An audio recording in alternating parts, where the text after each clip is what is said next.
Load tayo ngayong gabi ng ibon. Ang bitaw bukas Umingan, Pangasinan. Wala pa mga kalapatids, nag-aantay pa kami rito.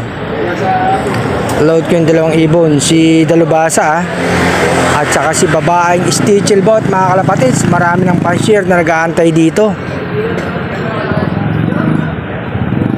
Pan race ng North mga kalapatids, ika-4.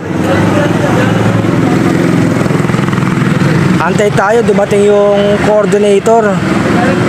Wala yata si Boss J, yung assistant niya mga kalapatids, wala pa. Andito nga kami, nag-aantay kami. Ito yung paligid ng lugar sa Kamuning FPR mga kalapatids. Antay-antay tayo para malagyan ng sticker yung sing-sing ng ibon natin mga kalapatids at mailista para may pasok na sa crates mga kalapatids. Jowa sa'yo, no? Page 8 206871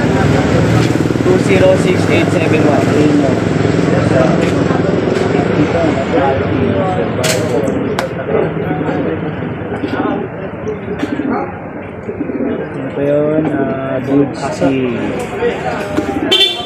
Okay na? Opo.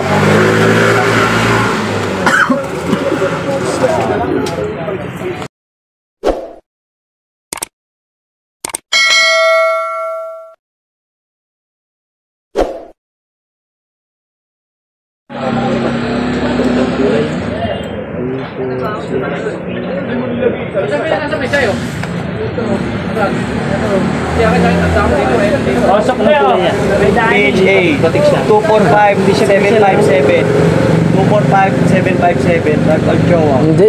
Nakala nila binibenta kaya ang apat ako dyan. Nasinandang ko lang. Okay na. Hop, sa kami kasi. Thank you. Dumating na ang malapit na pansyon ng Tobias. Ano yan? Ilang ibon? Karton lang oh. Tindi ilang ibon? Ilang ibon? 6 na ibon oh. Okay, mga bulutong pa yan para makapangawa. Ano yung naka-clock? Naka-clock? Ano mga? Okay. Ayos oh. 6 yan oh.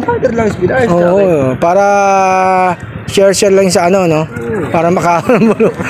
Kaot na Mahaba na pila. Pang last lap. Ayun oh, dami na nag-load oh. Wala si Boss J. Pila mo na. Pila ka ba na tao? Haba na ng pila mga kalapatids. Pauwi na tayo. Ito na yung training box natin mga kalapatids. Uwi na tayo. Nakapag-load na tayo ng ibon.